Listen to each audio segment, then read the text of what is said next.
It's Adam here for PC Monitors, and this is a quick review of the RCA Evolution Premium. As usual for video review, what you see depends on my camera, it depends on the processing done by my video editing software, it depends on the processing done by YouTube, and ultimately, and very importantly, it depends on the screen that you're viewing the video on, so it doesn't accurately represent what you'd see firsthand using the monitor. There is a longer and more detailed video review if you're interested in that, and there's a link to that in the description of the video, alongside information about how you can support the work that we do. Be aware that liking the video, subscribing to the channel if you haven't already, they are nice ways of showing your support. So this monitor uses a 27-inch QHD, that's 2560 by 1440 or 1440p IPS type panel. I believe it's an AU Optronics AHVA panel more specifically, and it supports up to a 240Hz refresh rate.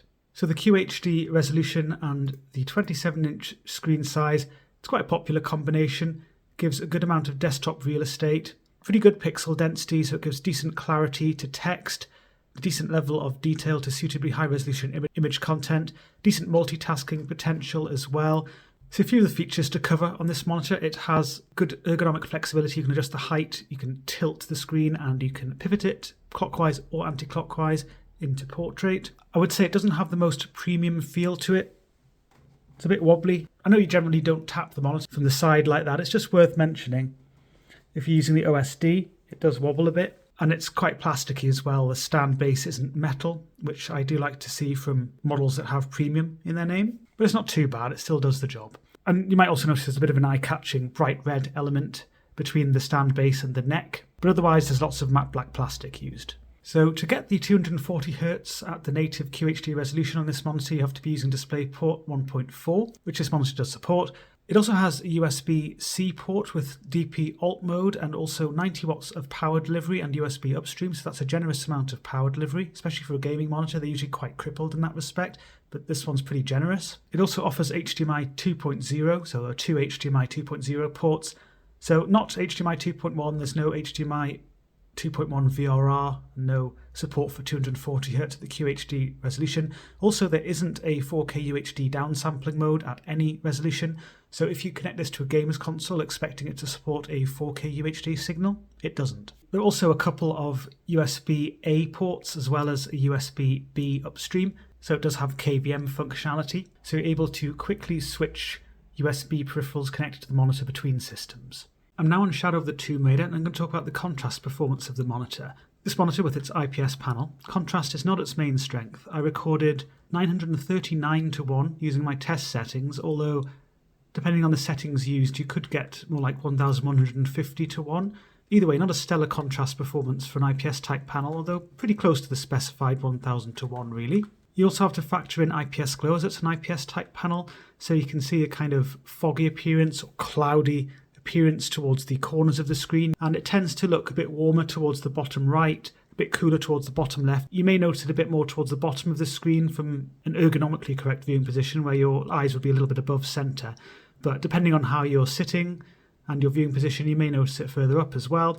It's something which can be brought out more strongly if the monitor is at a higher brightness, if you're sitting closer to the monitor, and if your unit has an issue with backlight bleed or clouding. So with this contrast performance plus the IPS glow, as I said, really not its main strength, the sort of main strength you'd associate with any IPS panel really. Something which is nice on IPS panels like this though is the gamma consistency, and that means that detail is maintained well throughout the screen. There aren't sort of gradients of dark detail or changes at different points of the screen as you get with other LCD panel technologies. And in terms of the calibration, which is something I look at in the full review, the monitor's pretty decent in that respect as well, so it doesn't have any major issues with gamma or anything like that. I've now got a bit of lighting in the room, so it's not pitch black as it was before. Although this is artificial lighting, I can't flood the room with daylight, I'm afraid, because there isn't any at the moment. But this is just to point out that if you do have lighting in the room, then it does help with perceived contrast. You can see some glare on the screen there, because there is a light striking the screen directly there. It gives a bit of a glassy look, as I like to call it, because this has a light to very light matte anti-glare screen surface. But the less than amazing static contrast and the IPS glow is less apparent in these conditions compared to a very dark room. This model has what I would classify as a light to very light matte anti-glare screen surface, so you can see a sharp glare patch there. That's because there was strong direct light striking the screen surface there. So If you are sitting in a particularly bright room or you have strong direct light striking the screen surface, you can get this sort of what I would call a glassy quality, these sharper glare patches. It isn't like the reflections you might get on a glossy screen surface, but it doesn't diffuse the light as heavily as some matte screen surfaces, as stronger matte screen surfaces. So that means the glare handling isn't as strong as some matte screen surfaces, although it's still decent, but it also means that it avoids strong diffusion of light across the screen surface, which hazes the image up. So it's good that that's avoided. You just have to be careful with the stronger light.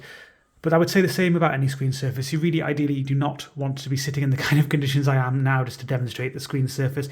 It's a bright room, uncontrolled lighting, lots of strong light striking the screen surface directly.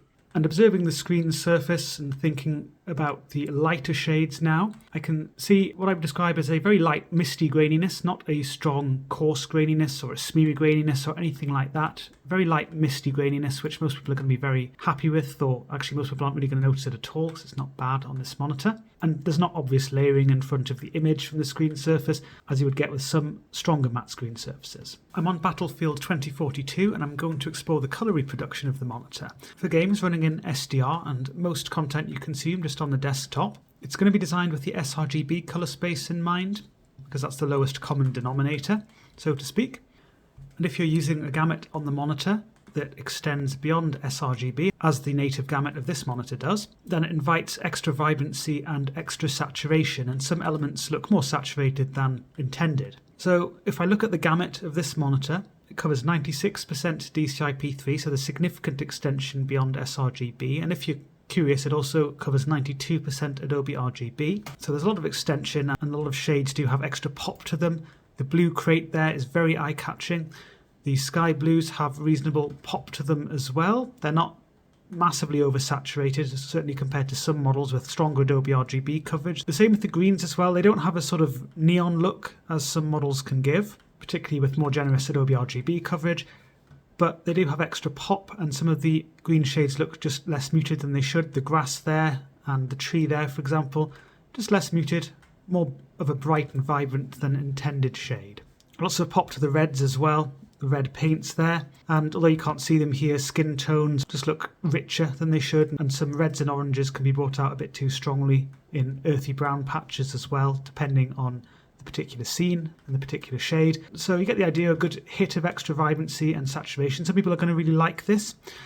If you don't, then I'd usually talk about an sRGB emulation mode. This monitor doesn't offer one of those, but I do explore some alternatives in the full review. With an NVIDIA GPU, then there is a little tool you can use to achieve this, although it's a little bit of a convoluted process on this one as I had to load up an ICC profile. Anyway, if you're interested in all of that, please do check out the full review. And I mentioned in the contrast section about the strong gamma consistency. That also extends to strong colour consistency on IPS models like this, so the representation of a given shade is very similar regardless of where on the screen it is displayed. And that is nice when you're just observing content generally, but it's also nice if you're creating content for more accurate output or potentially more accurate output. And with content creation in mind and colour accurate work in mind, as usual I would recommend profiling the monitor. Again, it doesn't have an sRGB emulation setting. It doesn't offer full DCI-P3 coverage, although 96% gives you good potential within this space. Although if you remember looking at the gamut before, there was some overextension as well, so it doesn't line up perfectly with DCI-P3 at all. And for Adobe RGB, 92%, kind of borderline, I'd say. It's not ideal for work within that colour space, although can be used if you need to. But again, just make sure you're calibrating the monitor with your own colorimeter or similar device for the best results. I'm now on Shadow of the Tomb Raider. I've got the game and the monitor running under HDR. The HDR experience is very basic on this one, so I'm not going to spend too long on this section. Under HDR on the monitor, it keeps the backlight at a level which is quite similar to using 100 brightness, actually a little bit dimmer on my unit compared to what you can achieve under SDR, but not massively so. I recorded 391 nits, but there's no local dimming, so the entire backlight stays at that kind of level, regardless of what's shown. Obviously, you'd only be recording that for actual white, but the point is it doesn't dim when there's a lot of dark content on the screen. There's no local dimming and there's no dynamic contrast either. So even here, where there are a lot of dark shades or dark to medium shades, you can see this sort of bloom of IPS glow in full effect. The depth of the dark shade just isn't where it should be. It just isn't dealing with these intricate mixtures of shades. You still get some benefit under HDR from 10-bit color processing, so there's an enhanced nuanced shade variety for that reason. But really, for this to be hammered home as a benefit, you would really need much better dimming precision than is shown here.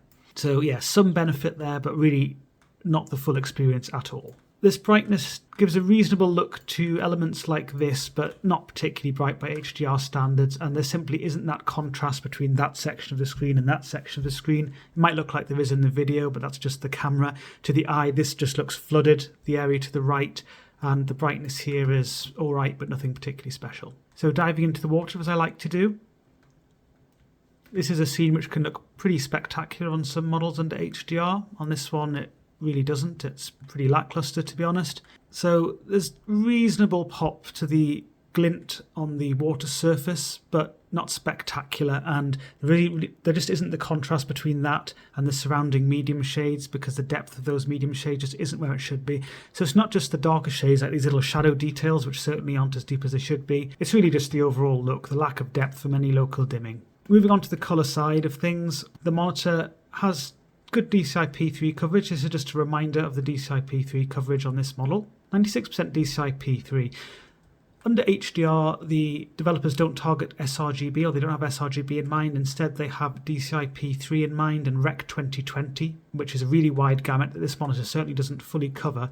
But at least having good DCI-P3 coverage, as you do in this case, is helpful. So compared to under SDR, there is a toning down of Laura's skin, for example, and some of the coppery shades for the rock there. They're toned down. There's still reasonable vibrancy where the developers want it, though, because the gamut can be used appropriately, and it does seem to be used pretty well in this case. The greens there have decent pop to them, although again, the lack of dimming precision does not help with some of these more vibrant elements. That would really help accentuate them and add extra depth. Same with the water here, reasonable look, but certainly not as vibrant as I've seen on some models with better dimming precision, and also more generous Rec 2020 coverage for that matter. So I wouldn't say that things look washed out in terms of the colours, but it's sort of difficult to separate the colour performance and the contrast performance, because under HDR they do go hand in hand to some extent in terms of the tone mapping and the EOTF curve and how it's all linked together. You really do need to tick both boxes at the same time for a proper HDR experience. And this one just doesn't do that. So HDR on this one, it's something which gives a different look to things. You might want to use it from time to time, but it isn't something you're going to always be wanting to use. I'm on Battlefield 5, and I'm going to talk about the responsiveness of the monitor. I've got the game running at 240 frames a second. A few slight dips below that every now and then, but pretty close to 240 frames a second. And this is a 240Hz monitor, so I'm making the most out of the monitor in that respect.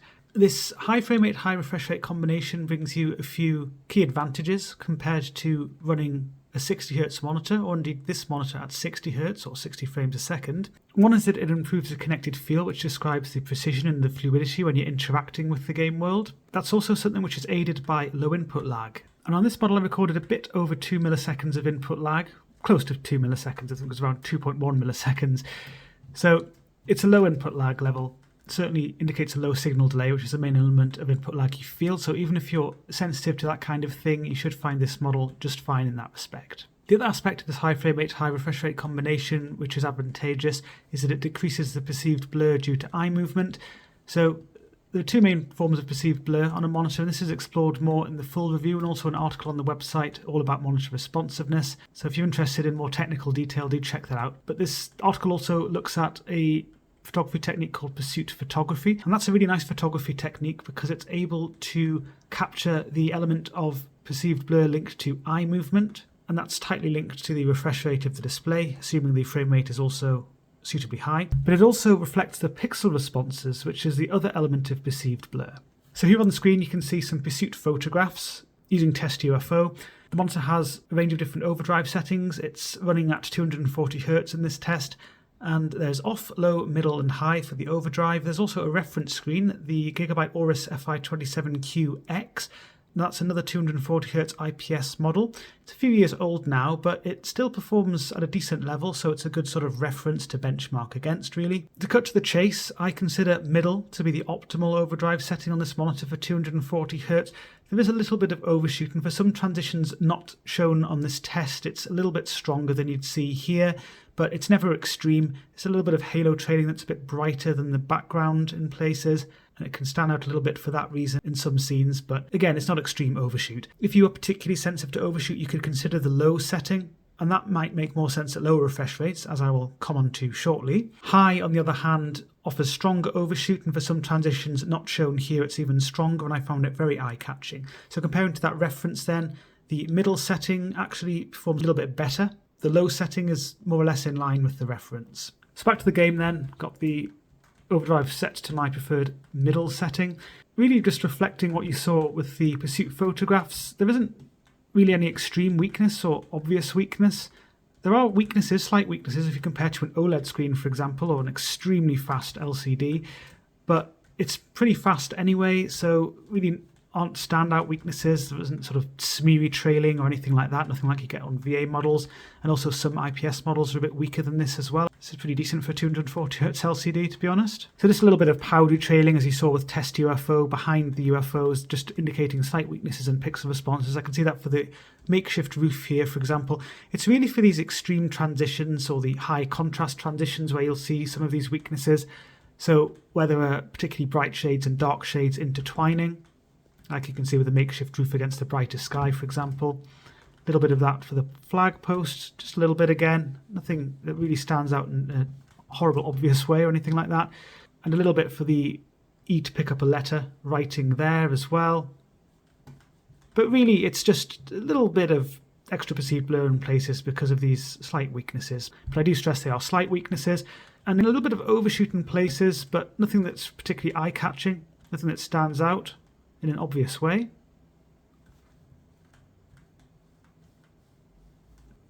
The monitor supports VRR, variable refresh rate, via adaptive syncs. So you can use AMD FreeSync as well as NVIDIA's G-Sync compatible mode, and I'm using NVIDIA G-Sync compatible at the moment. I'm using an RTX 3090 connected via DisplayPort. You can also use HDR at the same time as VRR on this monitor if you wish. The VRR range, according to my testing, was 60 to 240 Hz on my NVIDIA GPU at least, but the monitor does support LFC, low frame rate compensation, when the content goes below 60 frames a second and you've got VRR active, so it will stick to a multiple of the frame rate with its refresh rate. So let's say the game was running at 50 frames a second, the monitor might be running at 100 Hz. That also keeps tearing and stuttering at bay, much like the VRR technology in general is designed to do, to keep the frame and refresh rate synchronized in a way which will avoid tearing and stuttering from mismatches. I've bumped the frame rate down to 120 frames a second. The monitor is running at 120 Hz, and you might be able to see in the video some much more eye-catching overshoot now. The overshoot persists for longer. It's certainly easy to see. It's quite bright, eye-catching halo trailing around the flag post. I'm not sure how this will appear in the video, and also around the makeshift roof, but I can certainly see it by eye, and I find it a bit eye-catching. And also dirty trailing, quite obvious actually, around the lamp there. Again, not sure if this will come across on the video, but I can see this sort of dirty rim as I move there.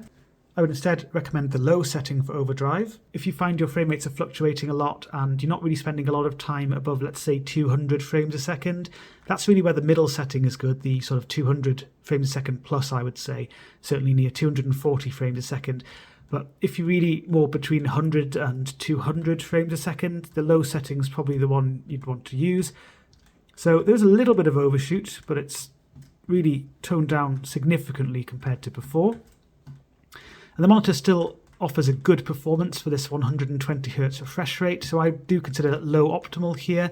If you turn overdrive off, it does slow things down a bit, but it will basically get rid of the overshoot. So if you're really sensitive to overshoot, then do consider the off setting here as well. Now I've got the game running at, well, it's actually 62 frames a second. The reason I've done that is just to make sure it doesn't go into LFC and start going at 120 Hz because of the boundary being 60 frames a second. The frame rate limiters aren't perfect, so I just want to make sure that it's actually running at 62 Hz as it is now. It's very similar to if it was running at actually 60 Hz, but not 120 Hz, if that makes sense. Yeah, the overshoot's pretty strong even with the low setting here. Not extreme, but a little bit eye-catching. So you might actually want to use the off setting. And that gets rid of the overshoot. Yes, there's a little bit of an increase in powdery trailing, but actually even the offsetting works quite nicely for 60 Hz. There are no obvious strong standout weaknesses really. So this might be preferred. So if you're thinking of this and you're a bit confused, because I'm saying use middle, if you're sort of 200 plus, between 100 and 200, you might want to use low. And if you're really below 100 and certainly closing in on 60, you might want to consider off. This is all down to personal preferences, and to be completely honest, if you're viewing a wide range of game content and your frame rate's all over the place, you're not super sensitive to overshoot, but you just want a decent experience, you don't want to faff around with the overdrive setting, you might just want to keep it on low. That offers a decent performance, not optimal but decent throughout the entire refresh rate range. So I don't really consider this a true single overdrive mode experience. But if you're not too fussy, then you could get one by just using the low setting. The monitor also offers a strobe backlight setting called MPRT, and you can use that at a static refresh rate, not with VRR, with the monitor set to 120 Hz or above. I explore this more in the full review, but I would say that it's a reasonable strobe backlight implementation, but it has locked brightness, and the brightness is locked at a fairly low level, just above 100 nits. It isn't the cleanest performance as I explore in the review, but it's there if you want to use it, so that's all I'm going to say for the purposes of this video.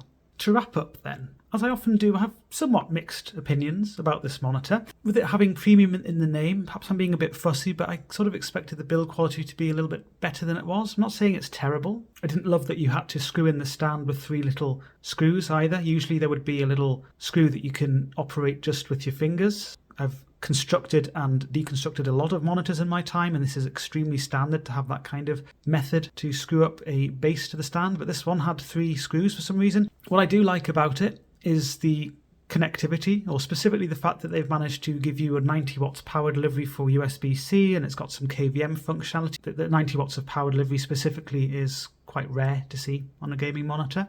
There's no HDMI 2.1 though. That would have been really nice to just round things off. So a key consideration for 240 Hz monitor is of course the responsiveness, and the monitor did pretty well in that respect. Offered a strong 240 Hz experience overall, low input lag, good pixel responses without strong overshoot using its optimal setting. It doesn't offer what I'd consider a true single overdrive mode experience, but VRR did work nicely. There weren't any unexpected or annoying issues with VRR flickering or anything on this one. There isn't usually with IPS models, but there can be sometimes, so that was nice to see, a lack of that. If you're not super fussy about the overdrive, you could just use the low overdrive setting, and that could offer you a single overdrive mode experience, I guess, but I don't consider it truly optimal throughout the range. In terms of contrast, really very standard, not as strong as some IPS models, a bit stronger than others. I know I often say that if it's sort of middle ground, but that's what it is here.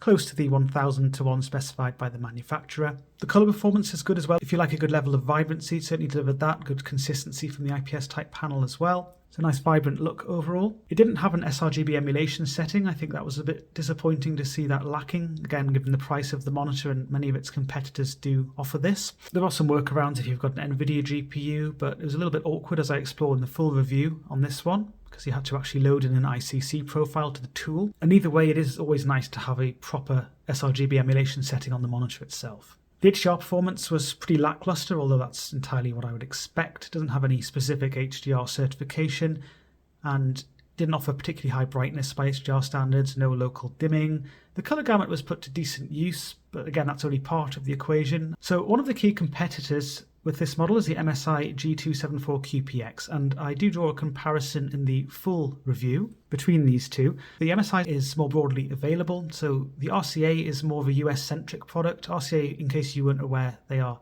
Radio Corporation of America, and they are known for the RCA cable, which you may be familiar with, amongst other innovations. This is actually their first monitor, or one of 2 of their first monitors. The MSI also has an sRGB emulation setting. The contrast's a little bit stronger, but it's still an IPS model that really isn't the main strength of the monitor. The screen surface has stronger glare handling, but some may actually prefer the lighter screen surface of the RCA, which impedes the clarity and vibrancy a bit less than on the MSI. But points for the RCA go to the fact that it has a lower minimum brightness, around 26 nits versus 108 to 120 nits. So if you're someone who likes to really turn the brightness down a lot, you've got sensitive eyes, then that is certainly a point in favour of the RCA. The RCA also, and this is important for 240 Hz monitor, does offer superior pixel responses, particularly for high refresh rates such as 240 Hz. So the optimal middle setting on the RCA, it's similar to fastest on the MSI, but with significantly lower overshoot. The MSI offers a fast setting which reduces overshoot to similar levels to low on the RCA, but with comparatively sluggish pixel transitions. So in other words, the RCA just is a bit better tuned, or it's just faster in terms of its pixel responses. So yeah, really when you compare this to the sort of key competitor with the MSI, there's not really an outright winner, it just depends what you're after.